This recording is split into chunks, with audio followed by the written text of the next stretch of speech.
Hello everyone, myself Dr. Bharat Singh Meena from Government College Kota. Today discuss about chemical bonding second in ionic solids. Previous lecture में हमने discuss किया था AB3 type की structure and A2B3 type की structure. Then AB व AB2 type के compounds की structure को प्रभावित करने वाले कारक, इन सभी के बारे में हमने गत लेक्चर में डिस्कस किया था। आज जिस टॉपिक को हम डिस्कस करने जा रहे हैं वो टॉपिक है हमारा त्रिज्य अनुपात प्रभाव एवं उपसहसंयोजन संख्या, जिसे हम कहें radius ratio effect and coordination number. तो आइए सबसे पहले हम इसकी डेफिनेशन के बारे में पढ़ते हैं कि त्रिज्या अनुपात क्या होता है, कोऑर्डिनेशन नंबर क्या होता है। तो किसी यौगिक के धनायन व ऋणायन की त्रिज्याओं का अनुपात उसका त्रिज्या अनुपात कहलाता है। कहें R बराबर R plus upon R minus, this is त्रिज्या अनुपात किसी भी यौगिक के लिए। अब त्रिज्या अनुपात का किस पर प्रभाव पड़ता है? त्रिज्या अनुपात का सबसे महत्वपूर्ण प्रभाव पड़ता है जो आयनिक यौगिकों की क्रिस्टल स्ट्रक्चर होती है, या हम कहें क्रिस्टल में आयनों की जो पैकिंग होती है उस पर इसका बहुत बड़ा इफेक्ट पड़ता है। अब साथ ही बात आती है कि कोऑर्डिनेशन नंबर किसे कहते हैं। किसी क्रिस्टल में एक आयन कितने विपरीत आवेशित आयनों से घिरा रहता है, वह उसका विपरीत आवेशित आयनों से घिरा हुआ नंबर ही उसका कोऑर्डिनेशन नंबर कहलाता है। और इस कोऑर्डिनेशन नंबर के बिहाफ पर ही हम उस क्रिस्टल की स्ट्रक्चर का डिटर्मिनेशन करते हैं, और इसके साथ ही जो त्रिज्या अनुपात होता है उससे आयनों की कोऑर्डिनेशन नंबर का भी निर्धारण होता है। अब बात आती है कि कोई कंपाउंड स्टेबल स्ट्रक्चर में कब होगा, तो वह कंपाउंड स्थायी संरचना में तब होगा जब वह निम्नतम ऊर्जा अवस्था में हो। और यह कब होता है? जब किसी क्रिस्टल में आयनों की व्यवस्था इस प्रकार से हो कि अधिक से अधिक विपरीत आवेशित आयन एक दूसरे के कांटेक्ट में हो, साथ ही उनके मध्य कम से कम रिक्त स्थान रहे, या हम कहें विपरीत आवेशित आयन परस्पर सटी हुई व्यवस्था, जिसे हम क्लोज पैकिंग भी कहते हैं, के रूप में रहें, तो वो एक स्थायी व्यवस्था होती है। इसके कुछ हम एग्जाम्पल्स के माध्यम से समझते हैं। देखिए यहाँ पर अगर धनायन का आकार स्थिर रखें, धनायन के आकार को हम स्थिर रखते हुए किसके आकार में वृद्धि करें? ऋणायन के आकार में अगर हम वृद्धि करें, या हम इसे दूसरे शब्दों में कहें कि घटती हुई त्रिज्या अनुपात का आयनों की व्यवस्था पर प्रभाव किस प्रकार से पड़ेगा। देखिए आप यहाँ तीन आपको ये स्ट्रक्चर्स दिखाई दे रही हैं। इसमें क्या हो रहा है? फर्स्ट स्ट्रक्चर में आपका धनायन और ऋणायन की आकार के बारे में बताया गया है। साथ ही क्या कर रहे हैं कि हम धनायन का आकार तो हमने स्थिर रखा हुआ है, धनायन का आकार तो जो स्ट्रक्चर 1 में है वही स्ट्रक्चर B में है, लेकिन हमने ऋणायन के आकार को बढ़ा दिया है।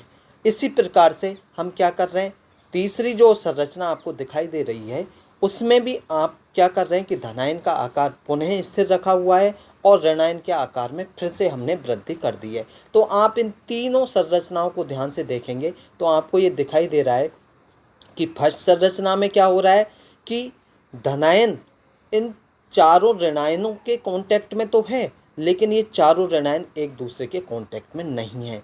जबकि स्ट्रक्चर बी में देखिए, स्ट्रक्चर बी में धनायन और ऋणायन चारों ही एक दूसरे के संपर्क में हैं। इसी प्रकार से अगर संरचना सी में देखेंगे तो आप देखेंगे कि चारों ऋणायन तो एक दूसरे के संपर्क में हैं, लेकिन धनायन इन चारों ऋणायनों के संपर्क में नहीं है। तो आपने देखा कि धनायन का आकार स्थिर रखा और ऋणायन के आकार में वृद्धि हुई, तो किस प्रकार से इनकी संरचनाओं पर प्रभाव पड़ा, और संरचनाओं पर प्रभाव पड़ने से इनके आकर्षण और प्रतिकर्षण बलों पर भी प्रभाव पड़ेगा, और आकर्षण और प्रतिकर्षण बलों पर प्रभाव पड़ने के साथ ही इनकी स्थायित्व पर भी प्रभाव पड़ेगा। इसी प्रकार से अगर हम सेकंड केस लेते हैं, सेकंड केस में हम क्या कर रहे हैं, इसका बिल्कुल विपरीत कर लें। विपरीत मतलब पहले हमने धनायन का आकार स्थिर रखा, यहाँ पर हम किसका आकार स्थिर रख लेते हैं, ऋणायन का, और किसके आकार में वृद्धि करते हैं, धनायन के आकार में वृद्धि करते हैं। तो देखिए किस प्रकार की संरचनाएं आपको दिखाई देंगी। यहाँ पर धनायन का आकार स्थिर है, स्ट्रक्चर 1 देखिए या स्ट्रक्चर ए देखिए, तो ये आपस में एक दूसरे के संपर्क में हैं। इसी प्रकार से फिर से आपने धनायन का आकार बढ़ाया तो ये एक धनायन और ऋणायन एक दूसरे के संपर्क में, और फिर से हमने धनायन का आकार बढ़ाया तो देखिए धनायन और ऋणायन तो एक दूसरे के संपर्क में हैं, लेकिन ऋणायन एक दूसरे के संपर्क में नहीं है। तो इस प्रकार से इनकी संरचना आपको दिखाई दे रही है, और इसी संरचना के बिहार पर क्या होगा, धनायन की त्रिज्या उसकी समन्वय संख्या पर किस प्रकार से प्रभाव डाल रही है, ये आपको इन संरचनाओं के माध्यम से समझ में आ जाएगा। अब आप अगर इन दोनों स्थितियों में देखें कौन कौन सी, जिसमें एक बार तो हमने धनायन के आकार को स्थिर रखा और दूसरी टाइप की संरचना में हमने ऋणायन के आकार को स्थिर रखा, तो क्या होगा कि दोनों में ही जो बी व्यवस्था है जिसमें सब आयन परस्पर सटे हुए हैं। देखिए बी व्यवस्था में आप देखिए ये सब आयन मतलब धनायन और ऋणायन एक दूसरे से उनकी परिधि से सटे हुए हैं, अर्थात इनके मध्य कोई रिक्त स्थान नहीं है। ऐसी व्यवस्था प्राप्त करने के लिए धनायन अपनी समन्वय संख्या निर्धारित करते हैं। उदाहरण के लिए आपने देखा स्ट्रक्चर 1 के सी में धनायन की समन्वय संख्या घटने से स्थायी व्यवस्था प्राप्त हो जाएगी। ये आपकी स्ट्रक्चर 1 की सी स्ट्रक्चर है। इसी प्रकार से स्ट्रक्चर सेकंड की सी स्ट्रक्चर भी देखेंगे तो यहाँ पर धनायन की समन्वय संख्या बढ़ने से स्थायी अवस्था प्राप्त हो रही है। देख रहे हैं दोनों में यहाँ पर तो धनायन का क्या हो रहा है, कोऑर्डिनेशन नंबर घट रहा है, तब स्टेबल स्ट्रक्चर प्राप्त हो रही है, और यहाँ पर धनायन का कोऑर्डिनेशन नंबर बढ़ रहा है तब स्टेबल स्ट्रक्चर प्राप्त हो रही है। अब हम ये कह सकते हैं कि डिफरेंट कोऑर्डिनेशन नंबर वाले कैटायंस के क्रिस्टल्स की स्ट्रक्चर भी डिफरेंट होती है।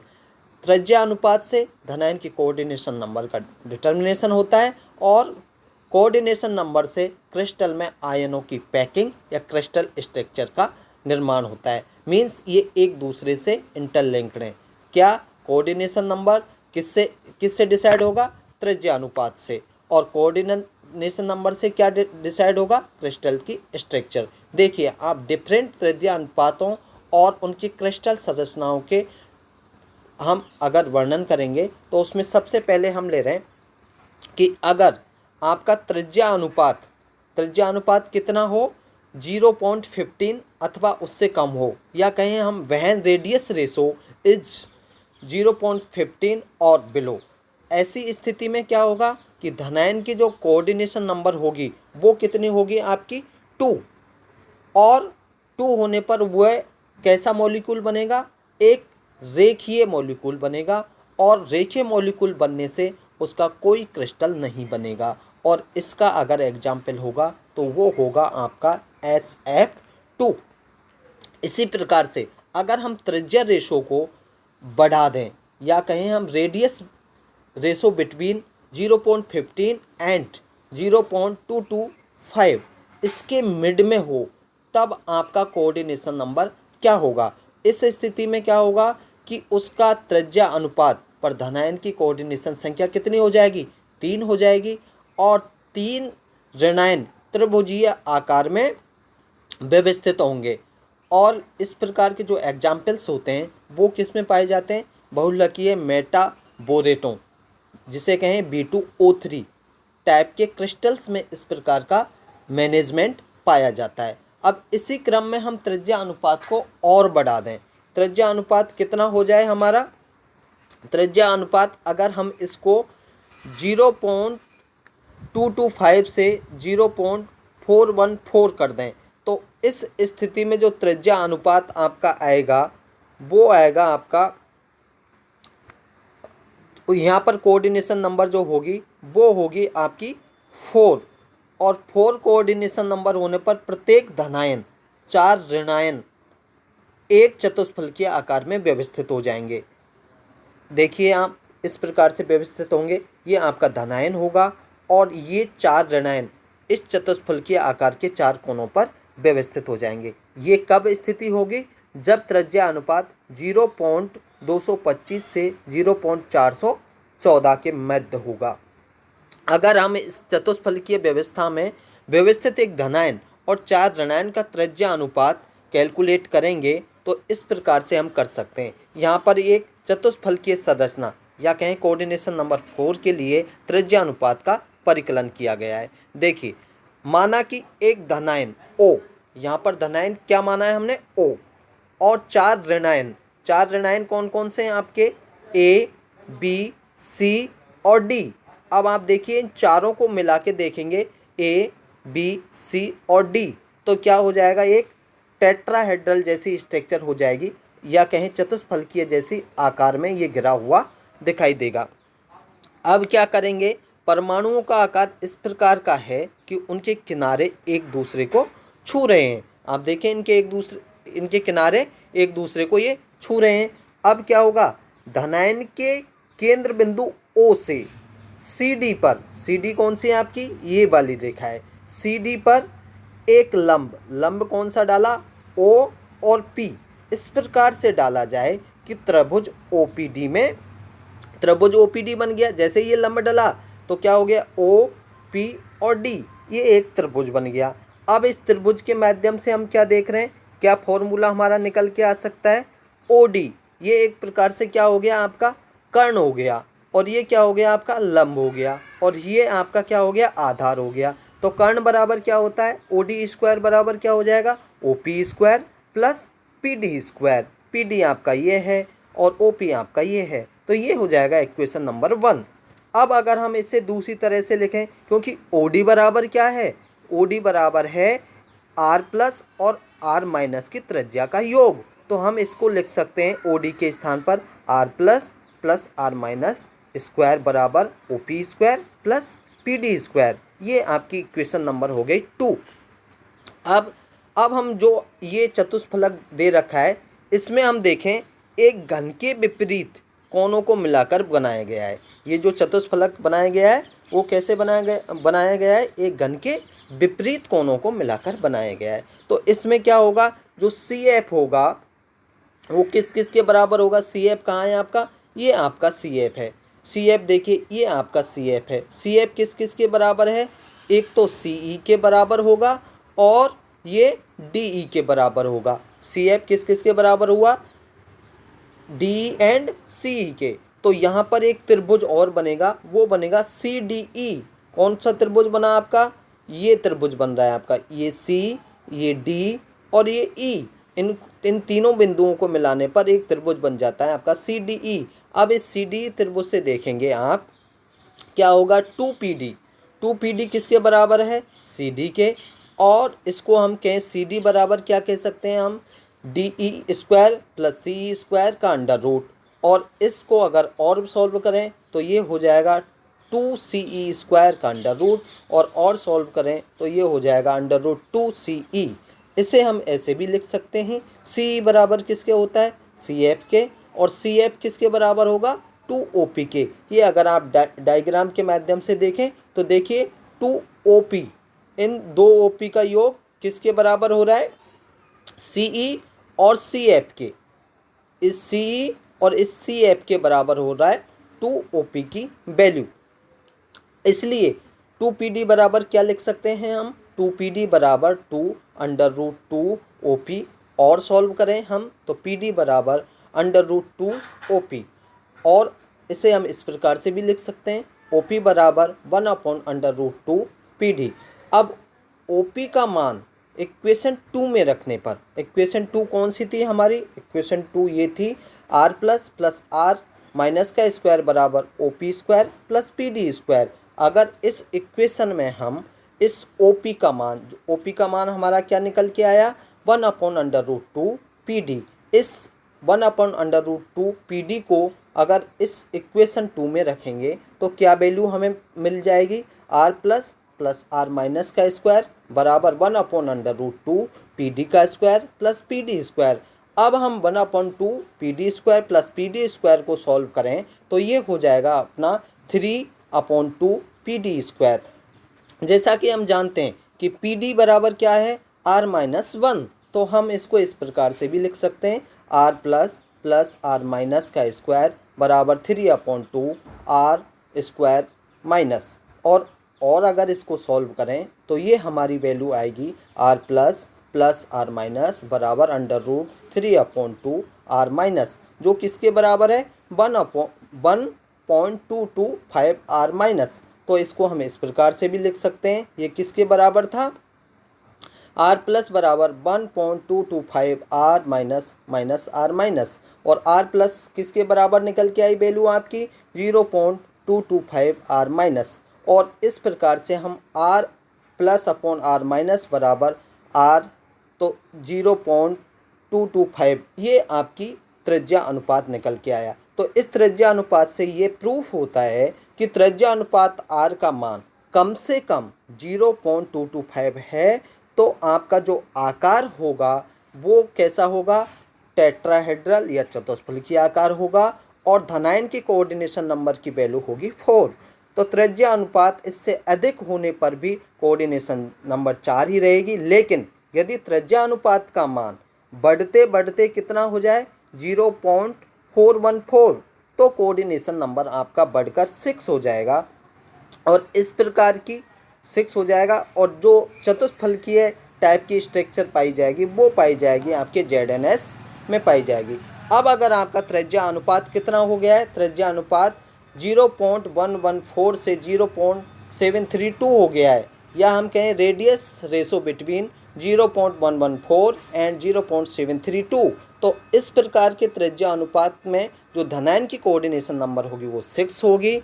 और एक केटायन के चारों, आप इस स्ट्रक्चर को ध्यान से देखेंगे तो आप देखेंगे कि एक धनायन के चारों कोनों पर आपको ऋणायन नजर आएगा, और ये ऋणायन और एक धनायन एक तल में होंगे, और इस धनायन के ऊपर और नीचे के तल पर एक एक ऋणायन होगा। अब हम इसकी गणितीय मेथड या मैथमेटिकल मेथड से हम इस स्ट्रक्चर के मिनिमम त्रिज्या अनुपात को किस प्रकार से कैलकुलेट करेंगे, तो ये एक डायग्राम दिया गया है। इस डायग्राम में आप अष्टफलकीय संरचना या कोऑर्डिनेशन नंबर 6 के लिए त्रिज्या अनुपात का कैलकुलेशन, आप देखिए यहाँ पर ये इनकी स्ट्रक्चर हैं, और इन चारों स्ट्रक्चर्स के अगर कोनों को चार ऋणायन आपको दिखाई दे रहे हैं, और इन ऋणायनों के चारों कोनों को हम इस प्रकार से मिलाएंगे तो एक आपको इस प्रकार से स्ट्रक्चर दिखाई देगी, और समस्त आयन एक दूसरे को स्पर्श करते हुए दिखाई दे रहे हैं। अब इसमें एक त्रिभुज OAB का समकोण त्रिभुज का निर्माण हो रहा है। OAB देखिए आप, यहाँ ये O पे सेंटर केटायन माना गया है, O, A और B ये आपका समकोण त्रिभुज है। अब इस समकोण त्रिभुज में क्या होगा कि जो AB है वो AB किसके बराबर हो रहा है, आपका कौन सा, A और B, ये किसके बराबर होगा 2r माइनस के, और OA किसके बराबर है, OA OB के बराबर है। तो OA और OB की वैल्यू क्या है, r plus plus r minus, equation number 3। अब आपके इस समकोण त्रिभुज OAB के लिए किस प्रकार से हम इसको कैलकुलेशन कर सकते हैं, AB का स्क्वायर बराबर OA का स्क्वायर प्लस OB का स्क्वायर, और इसको हम इस प्रकार से भी लिख सकते हैं क्योंकि हमने ऊपर देखा है कि OA बराबर OB के होता है, तो AB स्क्वायर बराबर 2OA स्क्वायर लिखेंगे तब भी हमें ऊपर वाला फॉर्मूला ही प्राप्त होगा। और अगर हम इसको 2r माइनस स्क्वायर बराबर 2 bracket r plus plus r minus bracket बंद स्क्वायर लिखेंगे तब भी एक ही बात है। और अगर इसको अंडर रूट ब्रैकेट के ऊपर स्क्वायर को हटा दें तो ये हो जाएगा 4r स्क्वायर माइनस बराबर 2r plus plus r minus का स्क्वायर। और इसको और सॉल्व करें तो 2r स्क्वायर बराबर r plus plus r minus square, और अगर 2r स्क्वायर का हम अंडर रूट कर दें तो अंडर रूट 2r माइनस बराबर क्या हो जाएगा, r plus plus r minus. तो r प्लस की जो वैल्यू आएगी वो आएगी under root 2r minus minus r minus बराबर r माइनस ब्रैकेट बंद अंडर रूट 2 माइनस 1, और ये किसके बराबर होगा 0.414 r माइनस के। तो आपका जो त्रिज्या अनुपात निकलेगा r plus upon r minus बराबर आर आर वो होगा 0.414। ये आपका त्रिज्या अनुपात निकला और त्रिज्या अनुपात का ये मान धनायन की कोऑर्डिनेशन नंबर 6 होती है। तो त्रिज्या अनुपात के थोड़ा बढ़ने पर भी कोऑर्डिनेशन नंबर 6 ही बनी रहती है, लेकिन यदि बढ़ते बढ़ते त्रिज्या अनुपात और अधिक हो जाए, कितना हो जाए 0.732, तो केटायन का जो कोऑर्डिनेशन नंबर है वो भी बढ़कर कितना हो जाएगा 8 हो जाएगा। तो ये आज आपने त्रिज्या अनुपात से रिलेटेड जितनी भी स्ट्रक्चर्स थी, किस प्रकार से त्रिज्या अनुपात बढ़ता है तो उसकी कोऑर्डिनेशन नंबर प्रभावित होती है, उसकी स्ट्रक्चर्स प्रभावित होती है, उसके बारे में डिस्कस किया। Thank you.